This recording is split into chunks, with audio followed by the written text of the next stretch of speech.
하겠습니다. 어제 특별히 안식에 대한 이야기를 나눴죠. 진정한 안식은 아직 완성되지 않았다. 그 안식은 바로 하나님 나라요. 하나님 나라의 완성은 바로 우리가 이 세상을 마치고 또 이 세상이 끝나는 그때에 이루어진다. 이것을 보았고요. 더불어서 그 안식에 들어가기 위해서 우리가 필요한 것이 무엇이냐? 제대로 된 믿음인데, 이 제대로 된 믿음이라는 것을 한마디로 표현하면은 순종이다. 그래서 우리가 알고 감동하고 행하는 이것이 모두 이루어지는, 듣고 따르는 그 순종의 삶이 있어야 이게 제대로 된 믿음이라고 할 수 있다. 어제 여기까지 배웠습니다. 자, 그런데 한번 생각을 해봅시다. 안식에 들어가기를 원하고 구원받기를 원하고 순종하기를 원합니다. 하지만 순종하기가 쉽습니까? 어렵습니까? 어렵죠. 뿐만 아니라 그 순종은 사람에 따라서도 달라지게 되는데요. 어떤 사람은 그렇게 굴곡이 없는 삶을 살다 보면은 하나님 말씀대로 살기가 이렇게 생각보다 어렵지 않을 수도 있어요.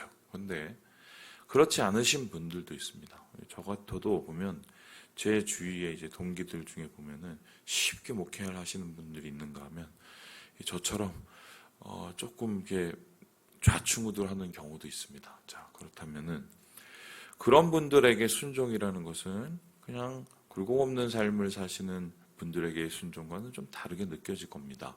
왜 그렇을까요? 순종을 하면은 고난이 오고 그 고난이 생각보다 크기 때문이죠. 지금 이 편지를 받아 적고 받아 쓰는 이 유대 기독교인의 지금 상황은 그러면 전자일까요? 후자일까요? 이들의 순종은 곧 죽음일 수도 있고 굉장한 피해일 수도 있는 상황이에요. 그런 상황 속에서 제대로 된 믿음을 가져라. 순종의 삶을 살아라 한다면 이 사람들이 그래 맞는 말이지 라고 얘기하면서도 한쪽으로는 어떻게 생각을 합니까? 그런데 정말 힘든 말이지 라는 생각이 있을 수 있어요. 그렇다면 이에 대해서 이제 히브리서 기자는 일종의 위로와 격려뿐만 아니라 그들에게 힘을 북돋는 말을 해야 되는데요. 그때 그들에게 힘을 북돋는 말이 무엇입니까? 바로 예수 그리스도에 대한 이야기입니다. 우리 함께 우리 14절의 말씀을 같이 한번 읽어보겠습니다. 14절입니다. 시작. 그러므로 우리에게 큰 대제사장이 계시니 승천하시니 곧 하나님의 아들 예수시라. 우리가 믿는 도리를 굳게 잡을지어다. 예수님을 가리켜서 지금 뭐라고 얘기하십니까? 하나님의 아들이시다라고 얘기하고 다 알고 있는 거죠. 근데 승천하셨다. 승리하셨다는 거죠. 승리하신 예수님, 하나님의 아들이신 예수님을 우리가 바라보고 예수님이 믿었던 그 길, 믿었던 모습을 우리가 똑같이 믿고 따라가야겠다. 이 얘기를 합니다. 근데 사실은 이 이야기는 앞에서도 이미 있었습니다. 근데 여기에 좀 달라진 얘기가 한 가지가 있어요. 뭡니까? 큰 뭐예요? 대제사장.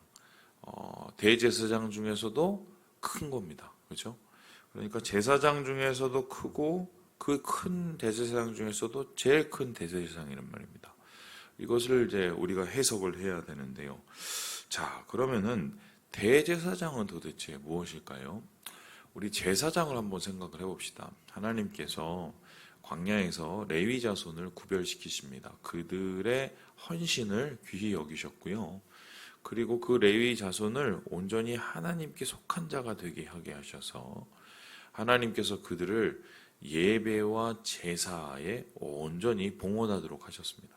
그러니까 레위 자손은 예배를 위해서 앞으로 삶을 살아가고 존재하는 사람들이고, 그리고 이스라엘 백성들은 레위 자손이 그러한 예배의 삶을 잘 살도록 옆에서 함께 도와줘야 되는 그러한 이 시스템을 갖고 있는 거죠.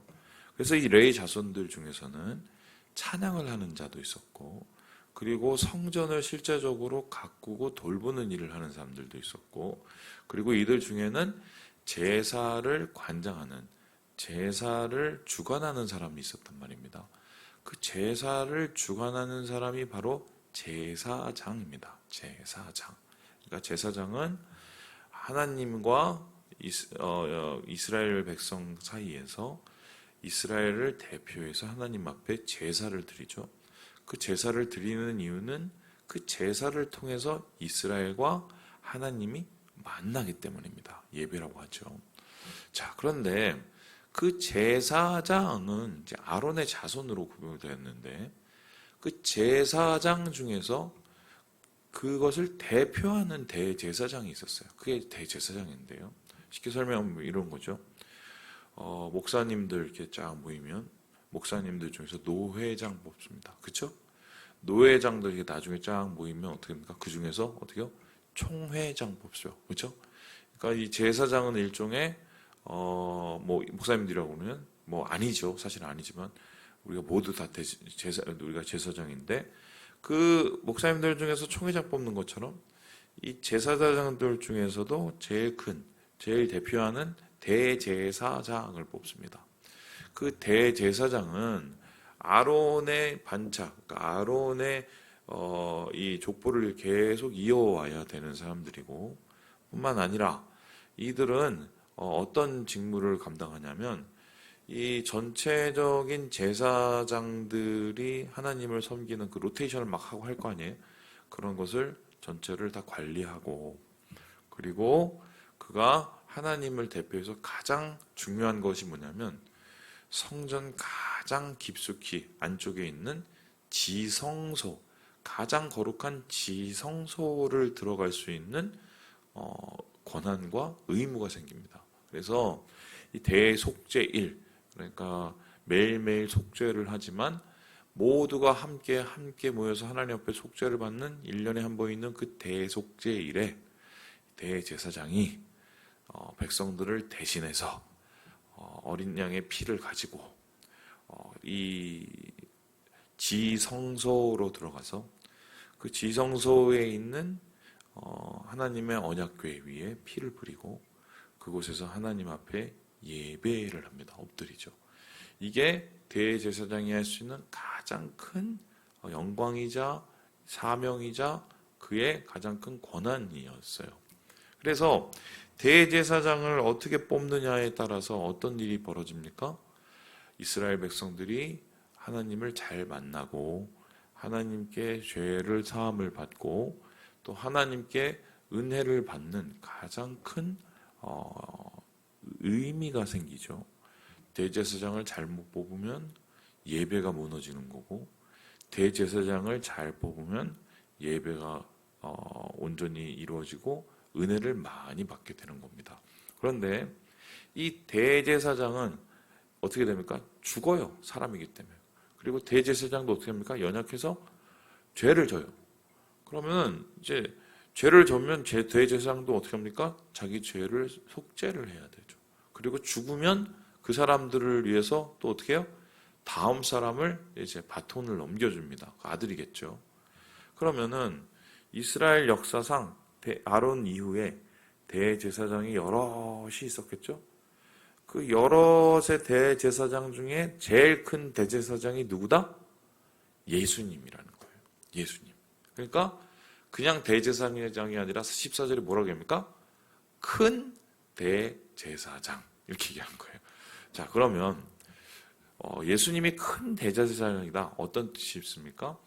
우리 모든 세대, 우리 모든 믿는 자들을 대신해서 하나님 앞에 나아가 주님을 만나고 주님께 우리의 죄를 속죄하고 주님께 온전히 나아가서 은혜의 안식을 누릴 수 있는 그 길을 만드는 사람이 바로 큰 대제사장인 예수님이시라는 거예요. 우리는 그분을 뽑지는 않았지만 예수님은 정말 좋은 대제사장이신 거죠. 그런데 문제가 있습니다. 어떤 문제가 있느냐? 예수님은 아론의 자손이 아니에요. 그리고 예수님은 심지어 레위 지파도 아니에요. 그러면 이 제사장은 레위 지파에서 나와야 되고 대제사장은 아론의 자손에서 나와야 되는데 예수님은 아론의 자손도 아니요 레위 지파도 아니고 유다 지파면 그러면 예수님을 대제사장을 하면 맞아요, 틀려요? 이게 틀려버리는 거예요. 자, 그러면 예수님이 대제사장이라는 것을 어떻게 그러면 증명할 수 있는가? 이에 대해서 성경은 이렇게 이야기를 합니다. 우리 함께 6절의 말씀을 같이 한번 읽어보도록 하겠습니다. 6절입니다. 시작. 또한 이와 같이 다른 데서 말씀하시되 내가 영원히 멜기세덱의 반차를 따르는 제사장이라 하셨으니. 예수님을 가리쳐서 아론의 대를 잇는 대제사장이 아니라 누구의 대를 이어요? 멜기세덱의 대를 잇는 대제사장이다, 이렇게 얘기합니다.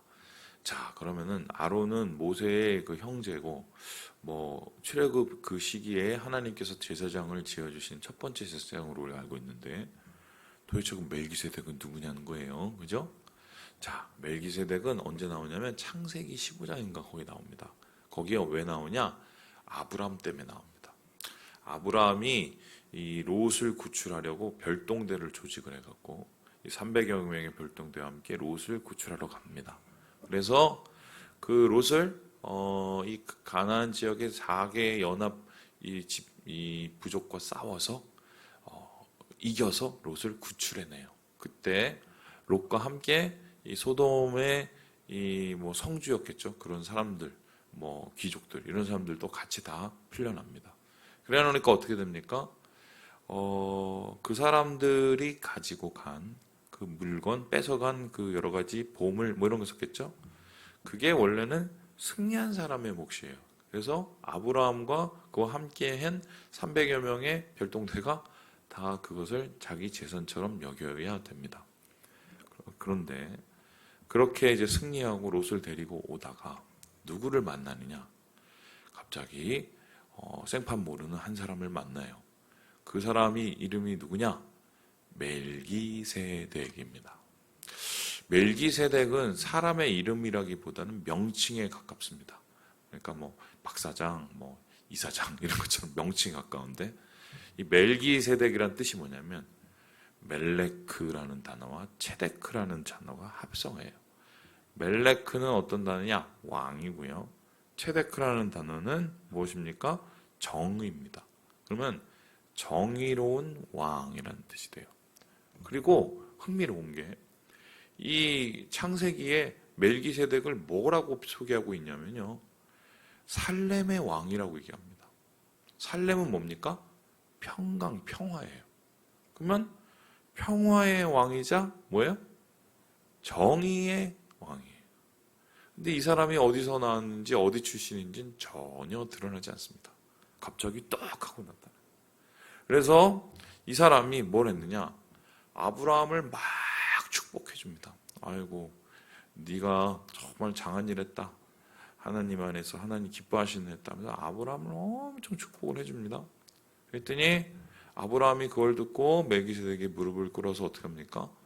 그에게 자기를 대신해서 제사를 드려달라고. 그러면은 이 멜기세덱이 어떻게 합니까? 이 사람을 위해서 축복을 해줘요. 하나님 앞에 기도를 드려줘요. 그리고 이 사람이 그때 어떻게 합니까? 아브라함이 자기의 10분의 1을 하나님 옆에 그 승리한 10분의 1을 드립니다. 이게 성경에 나온 최초의 10분의 11조고, 그리고 11조를 받고 하나님 앞에 드린 최초의 제사장이 누구다? 멜기세덱이에요. 그래서 정확하게 따지면 아론이 성경에 나온 첫 번째 대제사장이 아니라 멜기세덱이 첫 번째 제사장이에요. 근데 이 사람은 도대체 어디서 와서 어디서 가는지 몰라요. 단지 추측하기로는 살렘 왕이라고 하면 그곳이 예루살렘이 아닐까 추측하고 있는데 그것도 몰라요. 그런데 한 가지 확실한 건 아브라함이 그를 봤을 때 그는 분명히 하나님께 예배를 드리는 예배자였다는 겁니다. 예수님이 바로 이 멜기세덱으로부터 내려오는 그러한 이 대제사장의 사명을 이어받았다는 거예요. 그래서 하늘로부터 세워진 자 멜기세덱과 같이 예수님도 하늘로부터 세워진 대제사장으로서 우리를 위해서 하나님 앞에 나아가서 예배와 제사를 드리는 그런 역할을 감당하고 있다는 겁니다. 그러니까 앞서서 얘기했듯이 아이고 순종의 삶을 살아야 되는데 힘들 것 같은데 걱정하지 마. 대제사장이신 예수님이 계시잖아. 우리를 대신해서 우리를 위해서 그 길을 닦으시고 그 하나님 앞에 예배하시는 그분이 있잖아. 그분을 바라봐 라고 했을 때 이제 얘기가 좀 바뀌어지게 되는데요. 이 얘기가 왜 그들에게 큰 기쁨과 위로가 됐을까? 바로 이 말씀 때문입니다. 우리 함께 15절의 말씀을 같이 한번 읽고 마무리해 보죠. 15절입니다. 시작. 우리에게 있는 대제사장은 우리의 연약함을 동정하지 못하실 이가 아니요 모든 일에 우리와 똑같이 시험을 받으신 이로되 죄는 없으시니라. 예수님이 이 땅에 오셔서 죄를 짓지는 않으셨으나 모든 유혹도 당하시고 고난도 당하시고 고난도 최고의 십자가의 고난을 당하시지 않으셨습니까? 그러니까 뭐 누구 사정 누가 잘한다고 우리가 당하고 있는 이 고난을 가장 잘 아시는 분이 누구다? 예수님이라는 거죠. 그리고 우리의 마음을 우리가 이 고난 가운데 순종하는 것이 얼마나 힘든지를 잘 아시는 분이 또 누구다?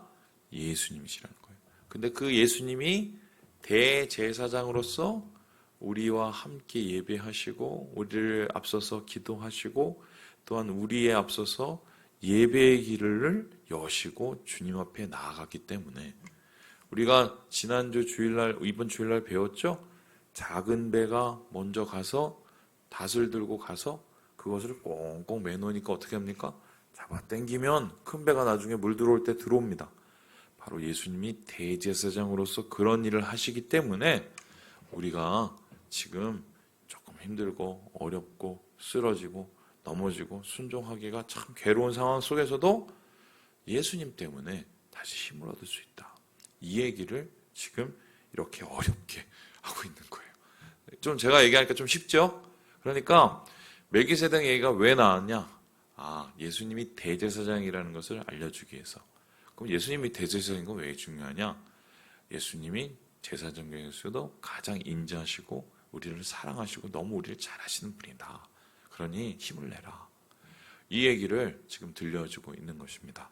우리 사랑하는 여러분, 주님이 우리를 아시고 주님이 우리를 불쌍히 여기시고 또 우리를 주님이 구원하시기 원하십니다. 오죽했으면 주님이 이 세상에 계실 때 많은 무리들, 자기를 따르는 많은 무리를 보시면서 주님이 마음이 민망해졌어요.